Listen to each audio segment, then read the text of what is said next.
Nah, setiap perjuangan merangkat tapak kakinya itu dijamin langsung di lisan Nabi sallallahu alaihi wasallam, sahhalallahu lahu tariqan ilal jannah.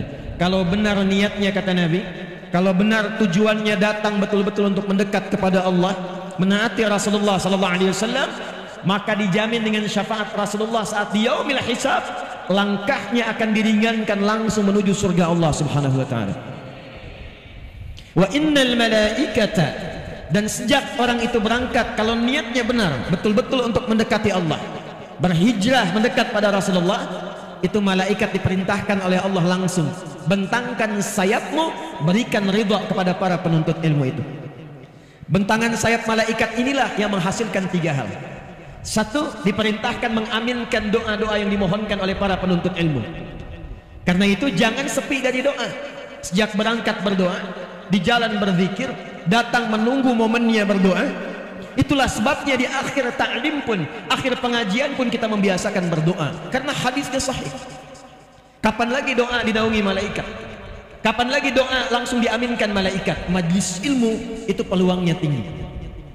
Yang kedua, la tadau ajnihata haridan li talibil ilmi, makna kedua memohonkan ampunan kepada Allah. Ini yang menyebabkan satu ayat itu viral turun. Seorang pembunuh sudah membunuh puluhan orang, tiba kemudian ada sentuhan hidayah Allah dalam kalbunya. Allah itu begitu rahman dan lembut kepada hambanya, walaupun dosa itu bergumul, tapi nyawa belum sampai ke kerongkongan, masih diberikan haknya untuk mendapatkan hidayah. Assalamualaikum warahmatullahi wabarakatuh.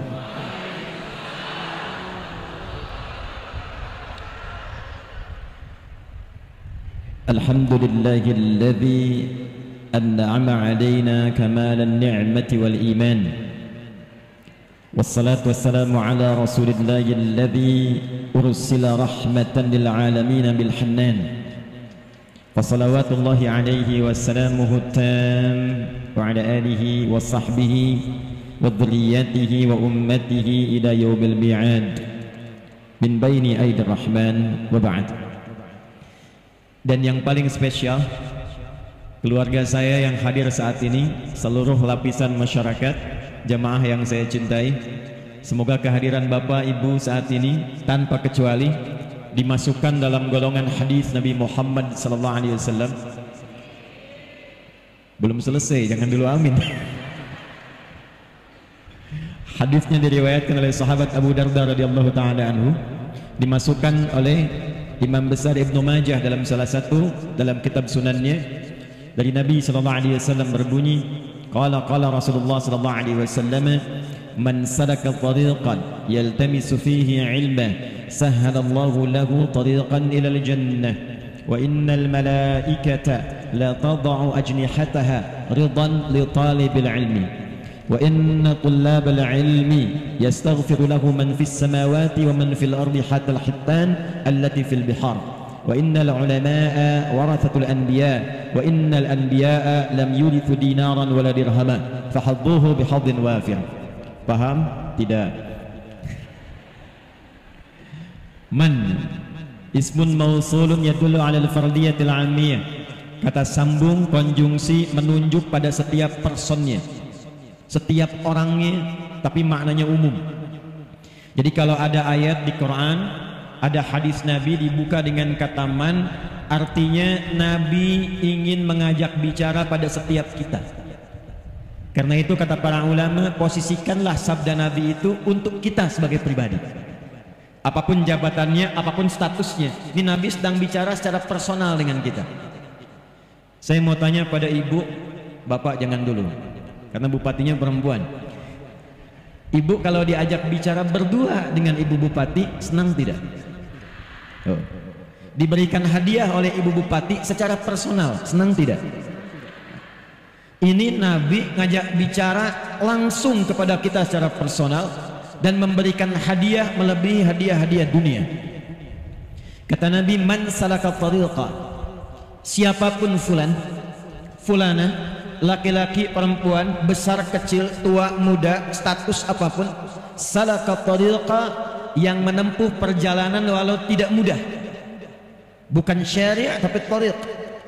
Thariq itu jalan yang tidak mudah, kadang berliku, kadang berlubang, kadang macet, kadang sampai ke tujuan tidak semudah apa yang dibayangkan. Itu thariq. Sifatnya disebut dengan thariqah. Karena itu orang ikut thariqah tidak mudah, ada perjuangannya. Jangan dikira datang ke tempat ini begitu mudah sampai, tidak. Pun demikian dengan kami, terbang dulu naik pesawat, ganti kendaraan, sampai dengan di sini. Anda pun yang datang ke sini belum tentu sampai dengan mudah. Mungkin ada yang menunggu dari sejak ba'da subuh, ada yang sudah siap-siap ingin dapat saf pertama, ada yang sudah pengen nyiapkan kamera dapat spot yang paling bagus buat konten. Banyak hal, tidak mudah. Nah, setiap perjuangan berangkat tapak kakinya itu dijamin langsung di lisan Nabi sallallahu alaihi wasallam, sahhalallahu lahu tariqan ilal jannah. Kalau benar niatnya, kata Nabi, kalau benar tujuannya datang betul-betul untuk mendekat kepada Allah, menaati Rasulullah sallallahu alaihi wasallam, maka dijamin dengan syafaat Rasulullah saat di yaumil hisab, langkahnya akan diringankan langsung menuju surga Allah Subhanahu wa taala. Wa innal malaikata, dan sejak orang itu berangkat, kalau niatnya benar betul-betul untuk mendekati Allah, berhijrah mendekat pada Rasulullah, itu malaikat diperintahkan oleh Allah langsung, bentangkan sayapmu, berikan ridha kepada para penuntut ilmu itu. Bentangan sayap malaikat inilah yang menghasilkan 3 hal. 1, diperintahkan mengaminkan doa-doa yang dimohonkan oleh para penuntut ilmu. Karena itu jangan sepi dari doa. Sejak berangkat berdoa, di jalan berzikir, datang menunggu momennya berdoa. Itulah sebabnya di akhir ta'lim pun, akhir pengajian pun kita membiasakan berdoa, karena hadisnya sahih. Kapan lagi doa dinaungi malaikat? Kapan lagi doa langsung diaminkan malaikat? Majlis ilmu itu peluangnya tinggi. Yang kedua, la tad'u ajnihataha ridan li talabil ilmi, makna kedua memohonkan ampunan kepada Allah. Ini yang menyebabkan satu ayat itu viral turun. Seorang pembunuh sudah membunuh puluhan orang, tiba kemudian ada sentuhan hidayah Allah dalam kalbunya.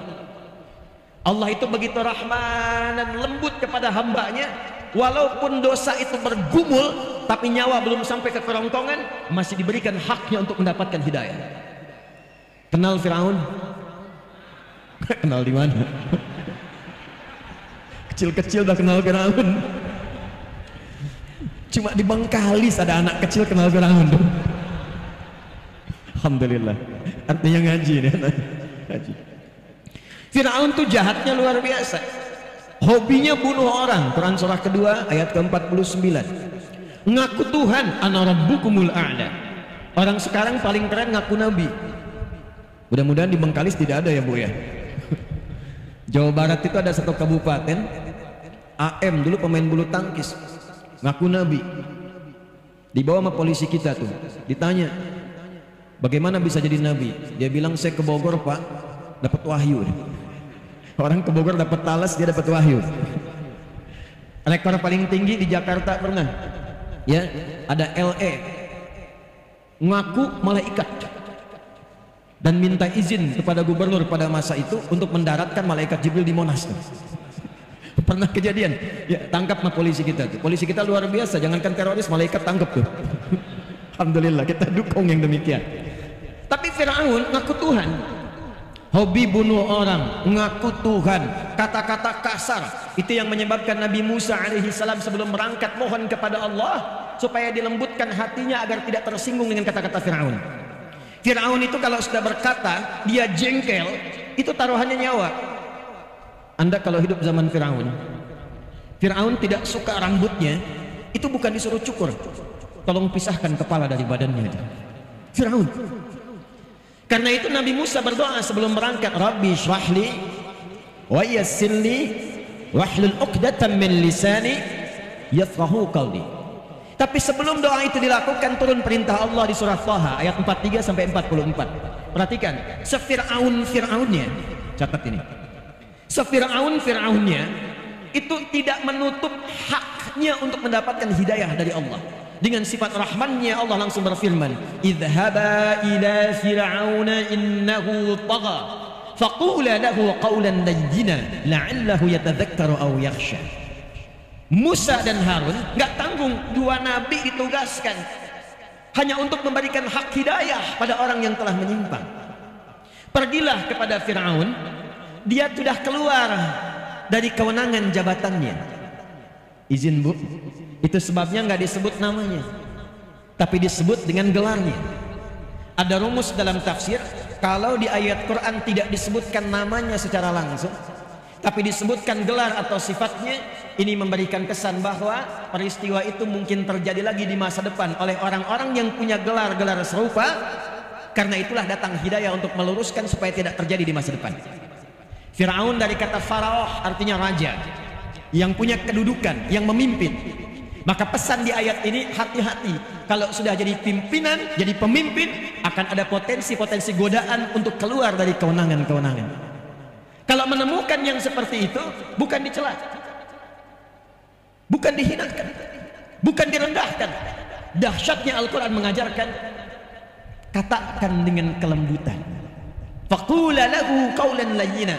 Ingatkan itu raja dengan lembut, dengan halus. La'allahu yatadzakkaru aw yakhsha. Mungkin dengan kelembutan dan kehalusan itu dia sadar ada sesuatu yang dilakukan bukan pada tempatnya. Itulah Islam. Itulah Islam. Tapi yang mau saya katakan, Fir'aunnya masih dapat hidayah. Cuma sayang dikasih tidak diambil. Itulah manusia. Nah, si pemuda ini membunuh puluhan orang, menghunjam hidayah dalam kalbunya, lalu dia memutuskan untuk mencari ketenangan, mendekat kepada Allah. Konsultasi pada seorang kiai, tuan guru pada masa itu. Maka disampaikan oleh tuan guru itu, yang bisa membimbing anda bukan saya, tapi syekh di tempat fulan. Maka berangkatlah orang itu, diisi di perjalanan dengan memohon ampunan kepada Allah, menyesali dosa-dosanya. Baru di pertengahan dari jaraknya lebih sejengkal, belum sampai ke tujuan, tiba-tiba malaikat maut datang lebih cepat dari apa yang dia bayangkan. Maka wafatlah di perjalanan itu, hanya modal istighfar untuk menuntut ilmu, istighfar untuk taubat, berada di pertengahan jarak lebih sejengkal. Maka apa yang kemudian disampaikan oleh Allah, diperintahkan pada malaikat, taubatnya saya terima. Amalan sejengkal itulah amalan pertama yang dia lakukan setelah taubat, yang mengantarkan dia pada ridha dan jannahnya Allah Subhanahu wa taala. Turunlah Quran surah keempat An-Nisa ayat 100 untuk memberikan motivasi, termasuk penjabaran dari kisah ini. Wa may yuhajir fi sabilillah yajid fil ardi muraghaman katsiran was'a wa may yakhruj min baitihi muhajiran ila Allah war rasul. Perhatikan kalimatnya, thumma yudrikul maut faqad waqa'a ajruhu 'ala Allah. Siapa yang berniat mengikuti spirit hijrah. Spirit hijrah bahasa Arabnya disebut hijriyah. Iya-nya untuk ikut, taknya untuk sifat. Hijrah itu peristiwanya. Saya ulangi, hijrah peristiwanya. Karakternya, sifatnya, tuntunannya itu tambah tak di ujungnya setelah ya nisbah. Kalau kita ingin ikuti spiritnya, membawa pedomannya, kita terapkan dalam kehidupan, maka rubah kalimatnya dari kata hijrah menjadi hijriyah. Kenapa kalender Islam disebutnya dengan hijriyah? Untuk memberikan kesan kepada kita bahwa setiap hari, setiap pekan, setiap bulan, dan dievaluasi setiap perganti tahun, usahakan orang-orang Islam itu selalu mengambil, belajar, dan mempraktekkan spirit-spirit hijrah yang pernah diajarkan oleh Rasulullah SAW. Itu rahasianya kenapa disebut hijriyah. Jadi kalau mau lebih tepat kalimatnya 1445 Hijriyah. Itu lebih tepatnya. Saya kembalikan terlebih dahulu, siapa yang mau belajar dari spirit hijrah ini dan dia mau menaati Allah dan Rasulnya, maka kata Allah, kalau masih ajal ada untuk berkehidupan, masih belum tiba wafatnya, akan dirubah keadaannya menjadi lebih baik, lebih makmur, dan lebih sejahtera dalam kehidupannya. Nanti saya berikan rahasia kenapa Nabi Muhammad diperintahkan hijrahnya dari Mekah ke Yathrib, bukan ke tempat lain. Dan itu pembuktian dari spirit hijrah. Tapi kalau ada yang berangkat sampai di sini, kemudian pulang ke rumah, belum sempat melihat hari esok, tiba-tiba meninggal dunia. Dengan niatnya saja, kata Allah, saking dahsyatnya kita berkumpul hari ini. Apalagi niat kita meneladani sifat hijrah, saking dahsyatnya. Kalau benar niatnya betul tujuannya, dia wafat, diterima oleh Allah taubatnya, digugurkan dosanya, dan berpotensi dicatatkan amalannya untuk mengantarkan pada surganya Allah Subhanahu wa taala. Itu ayat Qur'annya. Nah, sekarang kita masuk pada inti bahasannya. Apa sajakah spirit-spirit hijrah itu? Bagaimana bisa kita terapkan minimal di wilayah Kabupaten Bengkalis ini dengan 11 kecamatan, 200.000 jiwa kurang lebih, potensi zakat malnya bisa 700 sampai 800 juta per bulan. Seperti apa kita kemas itu melalui spirit hijrah? Ini yang akan kita mulai pembahasannya di pagi hari ini insyaallah. Jadi yang tadi mukaddimah itu. Baik, saya mau tanya sebentar, Bu. Nabi hijrah dari Mekah kemana? Ya, salah. Kompak jawabannya, tapi salah. Bang, Nabi hijrah dari Mekah kemana? Yathrib. Ini yang benar. Jadi selama ini kita mendengarnya Nabi itu hijrah dari Mekah ke Madinah. Itu jadi setelah Nabi ada di sana. Sebelumnya bukan Madinah. Sebelumnya Yathrib. Anak keturunan dari Nabi Nuh alaihissalam yang mengembara sampai di wilayah itu masih kosong, maka pada masa itu orang pertama yang menemukan tempat dinamai dengan nama orangnya. Sebabnya kita menemukan di Palestina ada wilayah Kanaan, ya. Kemudian di wilayah yang tadi disebutkan 400 km dari Mekah kita temukan nama Yathrib, termasuk keturunan Nabi Nuh alaihissalam. Nanti nasabnya sejajar dengan Nabi Muhammad yang juga keturunan Nabi Nuh alaihissalam. Dari jalurnya Nabi Ismail ke Nabi Ibrahim alaihissalam. Muhammad sallallahu alaihi wasallam bin Abdullah bin Abdul Muttalib bin Hashim bin Abdul Manaf bin Qusay bin Murrah bin Kilab bin Ka'ab bin Ghalib bin Fihr bin Lu'ay bin Malik bin Nadar bin Kinana bin Khuzaimah bin Mudrikah bin Ilyas bin Nizar bin Mudar bin Ma'ad bin Adnan bin Addi bin Adri bin Muqawwam bin Nahur bin Tarikh bin Ya'rub bin Yasjub bin Nabit bin Ismail alaihi salam bin Ibrahim bin Azar atau bin Nahur bin Abir bin Kinan bin Arfakhshad bin Sam bin Nuh alaihi salam. Ketemu di situ. Bin Mihlail bin Matusyala bin Kinan bin Anwas bin Fith bin Adam alaihi salam. Ayo coba ulangi. Ayo. Nah, Yathrib ini kemudian menemukan tempat itu, lalu berkumpullah orang-orang yang datang duluan. Itu banyak yang datang dari Yaman awal-awal ke situ. Makanya Yaman kata Nabi itu punya karakteristik pada umumnya lembut karena daerah pegunungan dan banyak pertanian. Memberikan pengaruh secara psikologi, orangnya lembut, ramah. Terbawalah ke daerah Yathrib, ramah. Ada viral-viral di era setelah Nabi Musa alaihissalam akan ada nabi terakhir, orang hebat, orang ramah, orang lembut, orang toleran yang kelak akan mulai berdagang, datang pertamanya ke wilayah Yathrib juga dan kelak hijrah ke sana.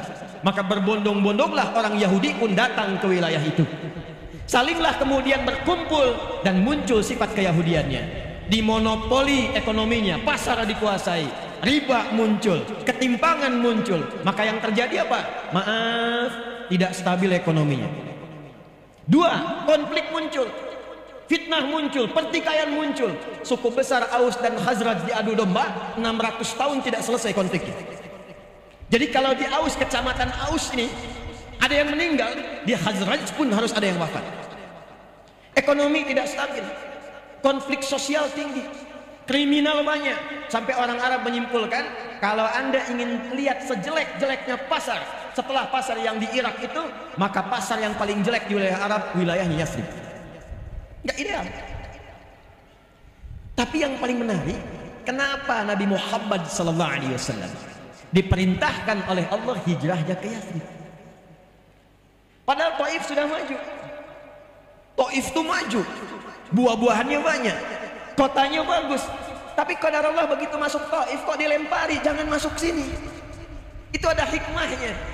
Itulah sebabnya ketika malaikat penjaga dua gunung turun mengatakan, ya Rasulullah, ya Muhammad sallallahu alaihi wasallam, mud yadaika ila as-sama' kama qala, angkat tanganmu ke langit, mohonkan pada Allah supaya aku mengangkat dua bukit ini untuk menghimpit semua orang Taif itu yang telah melemparimu. Kata Nabi, lah, jangan lakukan. Fa innahum qaumun la ya'lamun. Karena mereka cuma tahu masyarakat yang belum paham saja, belum tahu. Ini manhaj dari Nabi. Kalau ada orang belum tahu, jangan dicela. Tapi minimal didoakan, lantas diberitahu. Mungkin dengan doa itu dia menjadi tahu dan menjadi baik di kemudian hari. Maka kata Nabi, kelak insya Allah aku bermohon pada Allah, akan muncul di bumi Taif laki-lakinya, perempuannya, remajanya, anak kecilnya, yang mereka mengatakan asyhadu an la ilaha illallah wa asyhadu anna Muhammadar Rasulullah. Singkatnya, terjadi peristiwa Isra Mi'raj. Setahun setelah itu langsung berangkat ke Yathrib. Ini yang akan kita terangkan, ini yang akan kita bahas. Nabi dalam waktu singkat, kalau sekarang dibawa ke Indonesia 2 periode kepemimpinan lah Bu ya. Ya, 5 kali 2 10 tahun itu. Cuma 10 tahun yang tadinya terbelakang, tidak punya peradaban, konfliknya tinggi, ekonomi tertinggal, segalanya nggak nampak ideal, tiba-tiba berubah jadi suasana kota yang mencerahkan dan viral di antara Arab. Kalau mereka bertanya, mana pasar yang paling bagus? Itu tuh Madinah. Suasananya sudah berubah jadi kota. Mana orang yang paling jujur? Ada di sana, Madinah. Dari suasana terbelakang jadi suasana kota yang menginspirasi, yang mencerahkan. Dalam bahasa Arab, kota yang menginspirasi, mencerahkan disebut dengan Al-Madinah Al-Munawwarah. Itulah sebabnya diabadikan nama ini sampai dengan saat ini untuk memberikan pesan. Siapa yang ingin belajar menata kota yang tadinya terbelakang, mungkin tidak dikenal, mungkin belum ada pengetahuan yang hebat, mungkin belum stabil ekonominya, maka belajar dari spirit hijrah. Kalau benar dipraktikkan, maka dia bisa menjadi seperti kota-kota yang pernah dijelajahi oleh sahabat. Tidak ada satupun sahabat yang belajar dari kurikulum ini, menginjakkan tapak kakinya di setiap tempat, kecuali tempat itu maju. Lihat Andalus, Iberia, Spanyol, Portugal. Itu sebelum Ronaldo lahir. Pique muncul, Xavi muncul, Barcelona, Real Madrid, Sevilla muncul semua. Itu nggak ada apa-apanya terbelakang. Kapan jadi maju punya peradaban 7 abad? Ketika seorang gubernur namanya Musa bin Nusair memerintahkan Tariq bin Ziyad, Pangdam, Panglima wilayah provinsi Afrika Utara pada masa itu, berangkat ke Iberia. Rakyat Andalusia meminta untuk membawa nilai-nilai keislaman dipraktikkan di sana. Nggak nunggu waktu lama, selang beberapa waktu langsung jadi kota berperadaban. Peradaban Islam di Andalus. Eropa yang sekarang maju dapat dari mana pedomannya? Dapat dari mana tuntunannya? Yang Anda lihat sekarang Amerika, Eropa, ada Inggris kemudian, ada Belanda kemudian, ada Jerman kemudian, sampai bahkan ke Pasifik, ke Jepang. Dari mana semua tuntunan itu? Kalau jujur mau belajar sejarah, semua turunannya akan mengerucut kepada masa-masa keemasan di Spanyol yang terhubung nasabnya kepada nilai-nilai keislaman dalam hijrah. Cepat. Ada 3. Ada berapa? Ada 3. Yang paling pokok, yang bila ini dilakukan dan diterapkan di setiap daerah manapun, akan merubah daerah itu secara otomatis menjadi suasana kota yang mencerahkan. Bengkalis siap? Bengkalis siap? Takbir. 1. Tidaklah Nabi datang ke Yathrib sebelumnya beliau telah melakukan mitigasi dan riset, bahkan dibimbing oleh wahyu.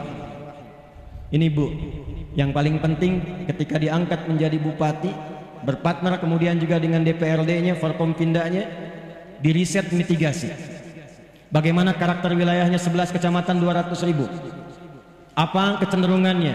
Bagaimana keadaannya? Bagaimana interaksi sosialnya? Maka ketika Nabi menemukan ada konflik yang dengan konflik itu tidak pernah menyebabkan stabilitas, sulit melakukan pembangunan, yang pertama dilakukan mempersaudarakan semua elemen yang ada di Yathrib itu, sehingga semuanya mendapatkan suasana tenang, bahagia dan cair. Maka yang beliau lakukan dan tercatat dalam sejarah, akha bainal muhajirin wal ansar, akha bainal aus wal khazraj. Ternyata di Madinah ada pribumi, ada pendatang. Saya tanya, di Bengkalis ada pribumi tidak? Ada. Ada pendatang tidak? Jangan ada kesenjangan. Karena setelah Nabi datang nggak ada lagi istilah ini muhajirin, ini ansar. Cuma sifat saja. Yang ada adalah ahlul Madinah. Baik ada pendatang, bagus. Baik ada pribumi, bagus. Ketika kemudian keduanya dipersaudarakan dan sepakat dengan visi yang sama, bangun Bengkalis, makmurkan Bengkalis, sejahterakan Bengkalis, dan niatkan dengan niat yang benar. Itu modal dasar untuk membangun suasana kota. Dan hebatnya orang pribumi sampai disebut Ansor pada masa itu, ini dahsyatnya. Ansor itu mau menolong sedalam-dalamnya, saking dalamnya yang dimiliki pun bisa dibagi. Yang dimiliki bisa dibagi. Nih Pak, tidak ada sahabat Nabi dari Mekah datang kehausan kecuali dijemput oleh orang yang bawa minuman. Ada orang lapar dijemputnya oleh orang yang bawa makanan. Yang dahsyat apa? Ini saya mau cerita sedikit saja. Ibu pernah dengar namanya Abdurrahman bin Auf? Kaya tidak? Tuh, sudah salah lagi nih. Saya tanya di antum yang ikhwan, Abdurrahman bin Auf itu kaya tidak? Tidak. Tidak. Kurang lengkap informasi sejarahnya itu. Abdurrahman bin Auf itu seorang sahabat tapi tidak kaya. Beliau itu sahabat yang kebangetan kayanya. Kaya itu baru level 1, kaya itu biasa. Level 2-nya kaya banget. Level 3-nya kebangetan kayanya. Saya bulan lalu qadarullah dianugerahi honoris causa. Itu honoris causa yang paling serius, makanya saya terima. Beberapa negara banyak menawarkan, saya tidak menerima. Tapi di Universitas Muhammadiyah Jakarta ini, itu begitu ketat, begitu menantang, sehingga sepanjang perjalanan sejarah kampus cuma 2 orang yang dapat honoris causa. Satu Insinyur Soekarno, presiden pertama. Yang kedua Adi Hidayat.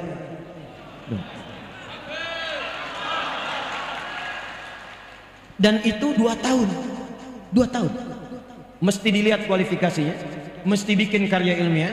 Karya ilmiahnya diuji oleh semua profesor yang ada di situ. Di antara riset yang saya lakukan adalah bagaimana mentransformasikan pendidikan, menjadikan pendidikan itu bisa membangun peradaban dan kemanusiaan. Salah satu inti risetnya meriset tentang perubahan orang Islam sebelum hijrah dengan setelah hijrah. Saking kaya bangetnya Abdurrahman bin Auf, kebangetan kayanya, saya konversi nilai kekayaannya. Kalau dulu dikonversi ke sekarang, itu jumlahnya sekitar 72.000 triliun. Elon Musk itu baru turun hartanya dari 3.000 jadi 2.800. Jeff Bezos cuma 1.800. Orang paling kaya sekarang 3.000 triliun. Abdurrahman bin Auf 72.000 triliun. Kebangetan gak tuh? Utsman bin Affan itu hampir 50.000 triliun. Bahkan di antara asetnya masih ada sekarang setelah 15 abad. Anda kalau nanti umrah atau haji ke Madinah, saya doakan yang belum berangkat insya Allah berangkat ya. Ya, tidak cukup dengan amin, nabung ya. Nabung. Nanti ke Madinah itu ada hotel. Hotelnya namanya Wakaf Utsman bin Affan. Punya hotel setelah 15 abad, orangnya nggak ada. Investasinya cuma beli sumur plus beberapa kebun, diwakafkan karena dulu dimonopoli Yahudi. Sekarang oleh pemerintah Saudi dialihfungsikan jadi hotel, hasilnya disimpan di tabungan atas nama Utsman bin Affan, disedekahkan untuk umat Islam seluruh dunia. Orangnya nggak ada, punya tabungan di Bank Saudi. Ini orangnya ada, belum tentu punya tabungan. Gimana bisa begitu? Kebangetan nggak tuh? Kebangetan. Jadi kalau ada orang kaya, baru kaya. Ya, OKB orang kaya, baru OBK orang baru kayanya, kaget jadinya. Ya, itu belum ada apa-apanya. Jalan-jalan pakai emas 2 kilo misalnya kan, itu belum apa-apa Bu. Dicek imitasi. Ya. Pakai mobil kayak yang bagus, Lamborghini, dicek minjem. Ya, cuman endorse. Itu belum masuk levelnya, yang dulu kaya beneran. Tapi kapan itu terjadi? Ternyata setelah hijrah. Setelah hijrah. Nah, yang ingin saya ceritakan, itu beliau itu saat memilih hijrah, nggak mudah. Orang Quraisy mengatakan, lihat kalimatnya. Kalau engkau ingin berangkat hijrah ke tempat yang Muhammad tuju, silakan berangkat. Kami nggak akan ganggu, nggak akan persekusi, bahasa sekarangnya, nggak akan eksekusi. Cuma harta yang ada di kamu sekarang kami rampas. Silakan berangkat dengan pakaian yang melekat di badan saya. Orang Quraisy ingin menunjukkan pada masyarakat kalau hijrah itu jatuh fakir, hijrah itu terhina, hijrah itu tidak akan pernah sukses. 400 km kurang lebih harus ditempuh dari Mekah ke Yathrib, jalan kaki, jangan harap ada kendaraan seperti sekarang, belum tentu selamat. Saya tanya bapak dah, bapak kalau disampaikan pilih mana?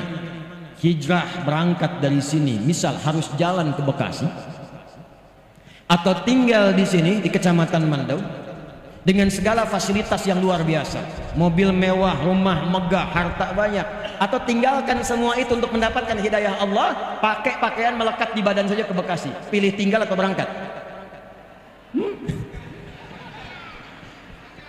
Jawabnya pelan banget, tinggal. Emang nggak mudah. Nanti kita lihat kuncinya apa. Ternyata Abdurrahman bin Auf memutuskan, saya berangkat. Nanti kita akan belajar pada kunci yang ketiga. Kalau ini ada dalam jiwa kita, dunia kecil lewat semua. Kuncinya 3. Nanti yang ketiga itu yang akan kita ambil. Tapi yang dahsyat, istri ditanya, Bu. Karena memang kalau masalah hijrah, suami istri itu kadang-kadang juga belum tentu sama semua. Istrinya ditawarin, tenang Bu, maaf ya, saya ke perempuan dulu, ke akhwat. Kata orang Quraisy, kalau kamu ikut suami, pakai pakaian yang melekat di badan saja, silakan berangkat, belum tentu selamat. Tapi kalau kamu memilih tinggal di Mekah, kami berikan semua harta suamimu, kami jamin keamananmu, dan kami berikan kesempatan pilih laki-laki manapun terbaik di Mekah ini untuk dinikahi, kami fasilitasi pernikahan ini. Tenang ya Pak, tenang Bu, anggap suami Bapak nggak ikut saat ini. Kalau ibu ditawari seperti itu, silahkan berangkat dengan pakaian yang melekat ikut suami, atau tinggal di Bangkalis ini, semua harta suami diberikan, difasilitasi, boleh nikah manapun pria yang diinginkan, difasilitasi oleh pemerintahan setempat. Ibu kalau ditanya demikian, saya tanya, ikut suami atau tinggal? Jujur. Masa? Aduh, kemarin uang bulanan telat aja langsung bikin status. Engkau tidak seperti yang aku kira. Nggak nyangka ya, padahal nyangka tuh. Ternyata istrinya memilih untuk tinggal. Ya ini belum selesai kisahnya. Nih Ansor Bu, Pak Ansor, nanti saya turunkan ke program ini maksudnya. Begitu berangkat, sampailah kisah ini viral sampai ke Yathrib. Dijemputnya oleh orang paling kaya yang ada di Yathrib, yang kebun kurmanya paling banyak, asetnya paling banyak. Dijemput, kemudian ditawari, karena beliau menyimpulkan, belum tahu nih, punya sesuatu dalam hatinya, belum tahu. Beliau menyimpulkan kalau orang pernah kaya, tiba-tiba jatuh fakir, maka akan kesulitan mengelola gaya dan karakternya. Karena umumnya apa yang dimiliki seperti itu gayanya. Kalau cuma sepeda, naiknya naik angkot, turunnya kan menunduk tawaduk, setelah itu sedekah. Udah punya mobil bagus, pakai jas, gayanya kan beda, buka pintu aja udah nggak bisa, udah lain. Nah itu rumusnya dalam fisika bab gaya, F1 sama dengan F2, apa yang masuk itu yang keluar. Tapi kan belum selesai, ada namanya hukum Pascal, hukum tekanan. F berbanding lurus dengan P, gaya berbanding lurus dengan tekanan. Semakin banyak gaya, semakin tertekan hidupnya. Itu yang menyebabkan orang banyak gaya itu banyak tekanannya, padahal kredit mobilnya. Ya, itu yang menyebabkan goncangan di kehidupan public figure. Ya, kalau nggak ada bimbingan yang tadi, disimpulkan jangan-jangan sahabat saya begini. Sahabat, tawarannya sederhana. Akhil karim, saudaraku yang mulia, kama qala, sami'tu annaka kunta ghaniyya. Saya dengar Anda pernah kaya. Kalau pengen kaya lagi, khudh nisfa mali, ambil setengah kekayaan saya. Bukan main-main. Saya dengar Anda ditinggalkan istri dan keluarga. Kalau pengen nikah lagi, pilih perempuan paling cantik di Yathrib ini, sekalipun keluargaku, aku fasilitasi pernikahannya. Gantian ya Bu. Tenang. Ini wajahnya udah nunggu masalahnya. Kalau antum para ikhwan ditawari demikian, ketemu orang mengatakan, kalau pengen kaya, ambil setengah kekayaan saya. Kalau pengen nikah lagi, saya fasilitasi dengan siapapun, dan pilih yang paling sesuai menurut Anda. Pertanyaan saya, anggap istri nggak ikut. Kalau antum ditawari demikian di posisi Abdurrahman bin Auf, antum memilih diterima atau tidak ditolak sama sekali? Sebab saya percuma tawarin ditolak juga, saya tahu jawabannya. Karena belum mantap nih yang dimiliki Abdurrahman bin Auf itu dalam jiwanya, yang dilatih oleh Nabi, yang nanti kita akan bahas. Begitu ditawari, kata Abdurrahman bin Auf, jazakallahu khairan, Atau kama qala, semoga Allah berikan pahala kepada anda. Kalau ada yang menawari kebaikan, sekalipun kita tidak bisa mengambilnya, minimal doakan dalam kebaikan lagi. Arini ainal aswaq, cukup tunjukkan kepadaku di mana pusat bisnisnya, di mana pasarnya. Cuman dalam 2 tahun mempraktekkan apa yang Allah kemudian bimbingkan lewat Rasulullah, berubah jadi orang terkaya nomor 3 di Yathrib. Cuma dalam 3 tahun menjadi orang terkaya nomor 1 di Yathrib, dan jadi orang paling hebat di masanya dalam hal kekayaan. Apa yang dicontohkan oleh Nabi, mempersaudarakannya itu, Bu, Pak. Maka bagaimana cara prakteknya? Saya pernah menyampaikan rumusan ini di beberapa kota, kabupaten dan provinsi di Indonesia, dan hasilnya cukup signifikan.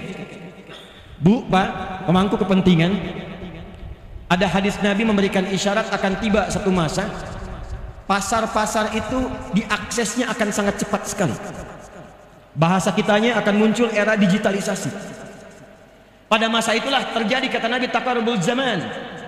Masa itu begitu singkat, setahun kayak sebulan, sebulan kayak sepekan, sepekan kayak sehari, sehingga semua cepat mudah diakses. Sekarang saya ceramah, sekarang bisa diakses di Amerika, sekarang bisa diakses di Saudi Arabia, cepat sekali. Maka manfaatkanlah teknologi itu buat program. Contohnya Amin Ansor Muhajirin. Mitigasikan 11 kecamatan siapa yang sudah matang masuk kualifikasi Ansor. Klasifikasikan kelas menengah ke bawah itu dalam klasifikasi Muhajirin. Bikin aplikasi, masa nggak ada yang bisa satupun 200.000 orang? Hayang seorang datang, bikinkan aplikasi. Dari situ buatkan tagline-nya Amin Ansor Muhajirin. Masukkan ke aplikasinya, jadikan kemudian persaudaraan setiap kecamatan itu. Kalau ada satu desa membutuhkan sesuatu, tinggal masukkan aplikasi. Di sini butuh pengeboran air. Siapa dari kalangan Ansor yang kira-kira ingin terlibat di dalamnya? Itu tanpa harus menggunakan anggaran belanja daerahnya. Setiap orang bisa tergerak untuk membantunya. Karena semua manusia punya fitrah. Jadi kalau satu butuh kompor, tidak harus minta bupati. Begitu viral, muncul, akan datang yang lain. Saya bagian kompornya. Yang satu mengatakan, saya bagian berasnya. Itu rumahnya akan rubuh. Kita ingin punya gerakan untuk perbaikan rumah. Viral kan? Sebengkalis muncul. Jadi Ansor Muhajirin. Kalau semua ini dipersaudarakan dan dilatih dalam sholat berjamaah, dilatih dalam sholat berjamaah, demi Allah saya katakan kuat safnya itu. Itulah hijriyah. Jadi satu Al-Muharram itu bukan datang, ngundang penceramah kadang-kadang yang kondang, ceramah, dengar, pulang, bukan sekedar itu. Begitu banyak yang dikeluarkan, persiapan, kadang anggaran, kadang biaya, kadang pikiran. Kalau kita nggak dapat apa-apa, rugi. Pulang dari sini siap bersaudara? Awas jangan sampai sholat tapi nggak kenal siapa yang ada di sampingnya. Itu nggak diinginkan. Makanya disebut jamaah. Jamaah. Nggak, jamaah itu apa? Jamaah itu sifatnya disebut al-jumu'ah. Akar katanya al-jam'u. Al-jam'u itu duduk, kenal antar yang duduk, saling memperhatikan di antara yang duduk. Itulah al-jam'u.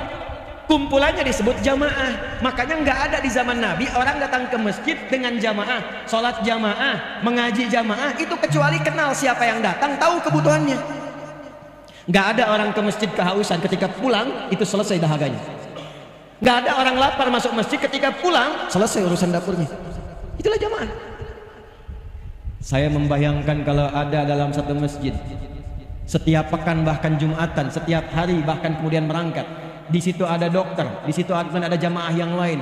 Ketika ada satu pasien merasakan sakit di antara keluarganya, nggak sanggup ke rumah sakit, bertemu dengan dokter, konsultasi, diberikan resep saat itu juga. Selesai. Ada orang nggak punya pekerjaan, datang kemudian orang yang Allah berikan amanah kepadanya kelebihan dari usahanya, konsultasi, diberikan jalan untuk mendapatkan lapangan pekerjaan. Itulah jamaah. Itulah sebabnya setelah dipersaudarakan, Nabi menerapkan hukum kedua. Bangun tempat persatuan yang bernama masjid. Apa namanya? Maka disinilah perannya datang. DMI, MUI, Basnas. Datang semuanya buat mitigasi. Jangan sekedar jadikan masjid hanya untuk tempat sholat saja. Zaman Nabi masjid tempat solusi, tempat bersatu, tempat ta'aruf, kenal, jadi tahu siapa yang hadir di sampingnya. Jangan sampai jamaah tapi nggak kenal siapa yang di sampingnya, nggak tahu siapa yang datang, nggak kenal tetangganya. Itu bukan jamaah namanya. Itulah Islam. Itulah Islam. Dan dahsyatnya setelah itu muncul yang ketiga. Ini akan saya percepat. Nabi perhatikan bagaimana caranya supaya masyarakat tidak gelisah urusan dapur. Alladzi at'amahum min ju'. Rakyat itu semangat membangun, kompak dengan pemerintahannya. Kalau urusan dapurnya terpenuhi, gimana caranya ekonominya stabil? Maka Nabi stabilkan urusan ekonomi dan pasarnya. Disepakati bikin piagam Madinah, harga sekian, diviralkan. Hei, kalau yang butuh gandum, tutup yang itu saja. Kalau yang butuh pakaian, itu orangnya yang itu. Kalau mau kurma, ini pasar kurma seperti ini. Harganya kemudian stabil. Jadi pasarnya hidup. Nggak ada orang Madinah belanjanya ke Mekah. Nggak ada orang Madinah belanjanya urusan pokok yang di dalam harus ke Syam. Yang nggak ada di Madinah baru keluar dari situ. Tapi UMKM-nya diberdayakan di lingkungan Yathrib yang kelak menjadi Madinah itu. Maka yang ketiga, ibu cek bu, berapa banyak UMKM di kecamatan, semua kecamatan wilayah Bengkalis itu. Siapa saja kemudian yang punya profesi-profesi A. Yang jualan beras berapa? Yang bertani berapa orang? Yang berternak berapa orang? Yang di sayuran mana lokasinya? Maka fasilitasi sekarang eranya era digital. Aplikasi yang tadi masukkanlah kemudian usaha UMKM di dalamnya. Jadi masyarakat tahu kalau pesan beras, oh ini di kecamatan Mando ada berasnya, belanjanya di situ. Siapa yang ngantarkan? Bikin program namanya Ojek Soleh. Yang pakai Gojek berikan aplikasi lokal, itu yang ngantarkan. Biaya dari mana? ASN tiap bulan belanjanya lewat situ. Konfirmasikan lewat Baznas. Masukkan ke dalam masjid, kotak infaknya pakai, modalnya nol, nggak pakai APBD. Saya bukan sekedar teori, kami sudah praktekkan di Bekasi. Kita bikin program Ojek Soleh, di mana absensinya di masjid pakai fingerprint. Ojek Soleh pakai fingerprint, klik bunyi. Kalau bukan bagian dari Ojek Soleh, klik. Saya ustadz, saya kiai, saya cek, klik. Silahkan coba lagi. Tukang ojek klik masuk. Kapan absensinya dimulai? Subuh. Jamaah. Konsisten sebulan aman urusan sembako, nggak perlu pikirin di rumah. Sudah dikalkulasikan dari zisnya, zakat, infak, sedekah. Berapa banyak orangnya? Ini bagiannya. Hasil yang didapatkan 70%, ambil 30% tabung. Dibantu progresnya. Dikumpulkan, support yang lain lagi. Kalau yang lain sudah bagus, jadikan beasiswa, berikan tabungan umrah. Tukang ojek yang tadinya ngojek, kebutuhannya terpenuhi, bisa umrah, bisa beasiswa anaknya. Itu spirit hijrah. Dan itulah perubahan yang kita siapkan saat Muharram ini. Kalau bisa kita siapkan demikian, akur tempatnya, demi Allah saya katakan, apa yang terjadi di tempat lain, kegelisahan-kegelisahan, maaf, coba cek berita tiap hari sekarang. Tiap hari kumpulkan, bandingkan setiap portal berita, demi Allah saya yakin 85% isinya kriminal semua. Tanya sama teman-teman polisi kita, tentara kita. Saya kalau buka berita, yang terlihat pertama kali korupsi, pencurian, penjamretan, pembegalan, zina, perkosaan, puncaknya pembunuhan. Ini nggak pernah terjadi. Yang dahsyat itu, yang tadinya jahiliyah, semua khatam perbuatan tadi, khatam. Zina semua jenisnya, khatam. Mabuk paling amatir 5 kali dalam sehari, paling amatir. Pembunuhan hampir tiap hari. Tapi setelah peristiwa hijrah, semua aman, damai, tentram. Tingkat kriminalitas nyaris 0,sekian% saja. Selesai. Maka berubahlah kemudian kota Bengkalis ini menjadi Al-Madinah Al-Munawwarah.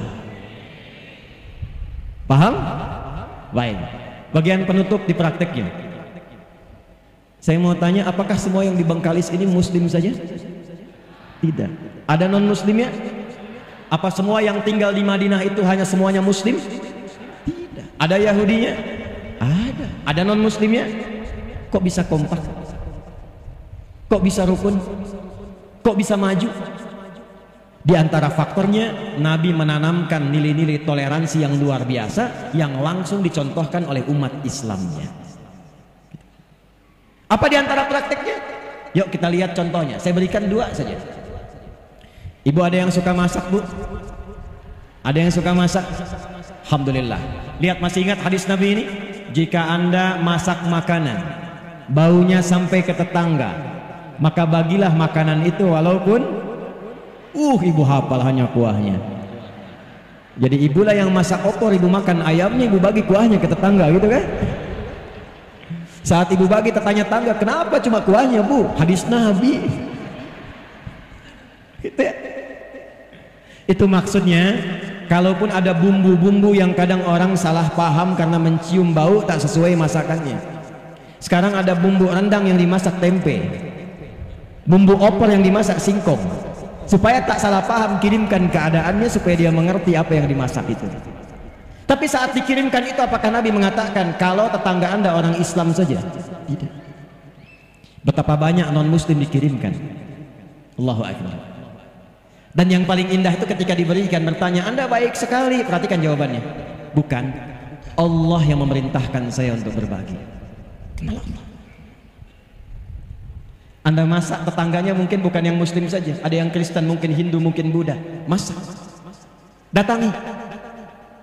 Anda sampaikan begitu keluar, pagi bu, ini kebetulan saya masak rendang 1 panci. Ibu baik sekali. Bukan, Allah yang memerintahkan saya berbagi. Maka selama hidup dia kenal kalimat Allah dari lisan ibu. Besoknya dia kembalikan panci, bu, yakin saya dia sudah bisa mengucapkan Assalamualaikum. Tuh. Ibu keluar, Waalaikumsalam. Ibu mau mengembalikan panci? Iya. Sekaligus nanya, kira-kira hari ini Allah perintahkan berbagi lagi enggak? Antum pernah dengar hadis tentang tanaman? Kalau Anda punya tanaman, buahnya kemudian ya merayap ke wilayah tetangga, maka hakun mustarak, buahnya milik bersama. Pertanyaan saya, dipraktekkan nggak? Hah? Punya mangga, bagian buahnya itu sebagian ke tetangga. Itu hak Anda dan hak tetangga. Kalaupun dia non muslim, datangi, sampaikan, ketuk pintunya. Saya mau ngasih tahu, apa Pak? Itu ada buah mangga. Oh iya, punya Bapak kan? Betul, saya yang punya pohonnya. Tapi buahnya itu kebagian wilayah pekarangan Anda. Daunnya jatuh ke tempat Anda. Anda yang melihat matangnya. Jangan sampai Anda membersihkan daunnya, kami yang matang buahnya. Itu adalah hak kita bersama. Kalau ingin ambil, ambil. Jangan pernah bertanya pada saya, karena itu hak Bapak dan Ibu juga. Dia tanya, dari mana ketentuan itu? Allah yang memerintahkan kami berbagi. Kenal Allah. Nikmat. Tapi kadang dia nggak tahu kalau tumbuhan beda dengan hewan. Besoknya ayam Bapak main ke pekarangan dia.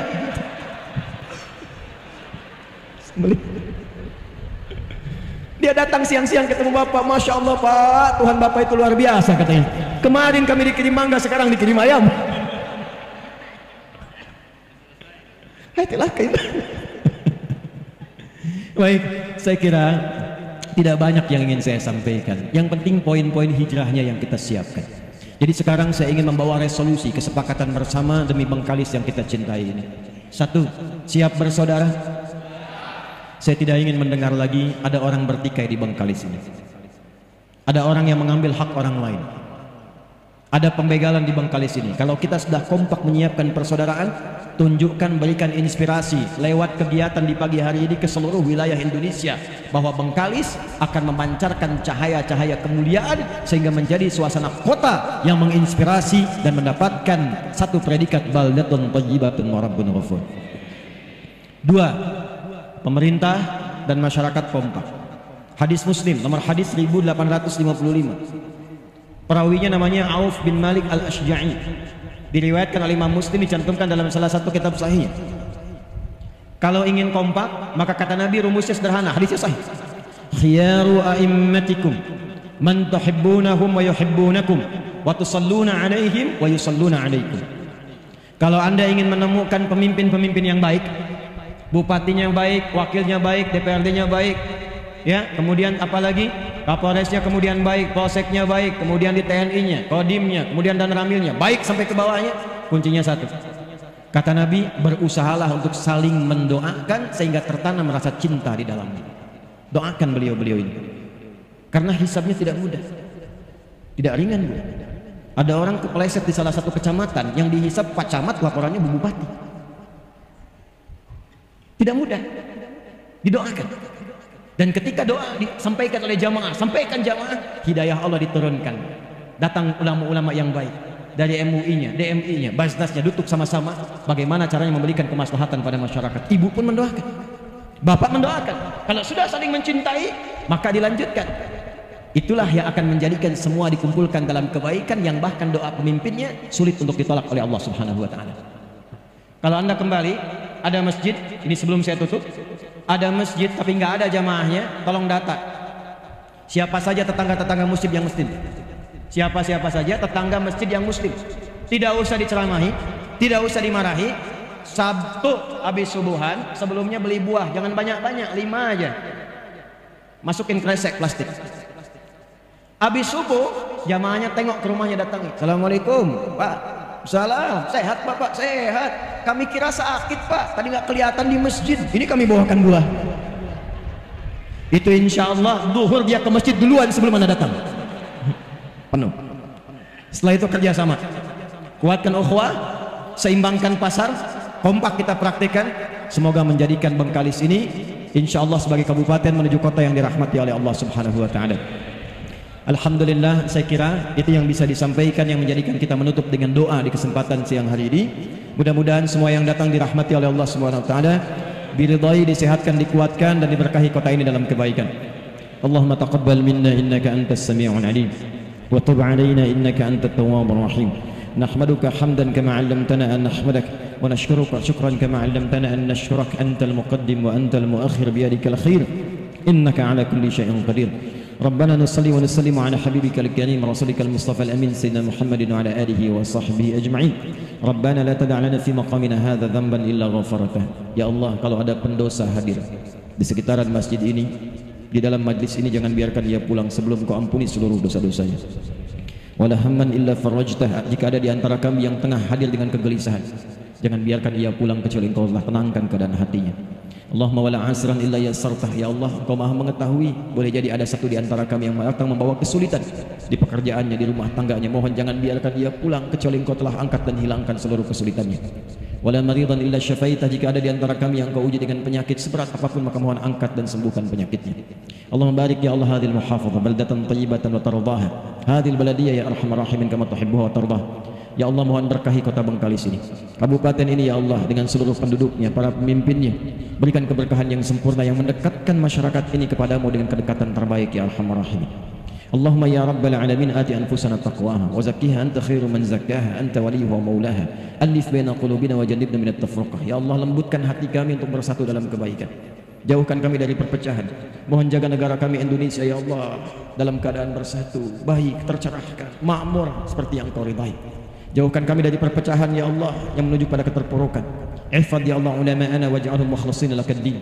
Ya Allah, mohon jaga dan berikan hidayah pada para ulama kami, tuan guru kami adalah ikhlas dalam berdakwah, mencerahkan, menyatukan umat, mengajarkan kebaikan-kebaikan yang mendekatkan kepadamu dan Rasulullah sallallahu alaihi wasallam.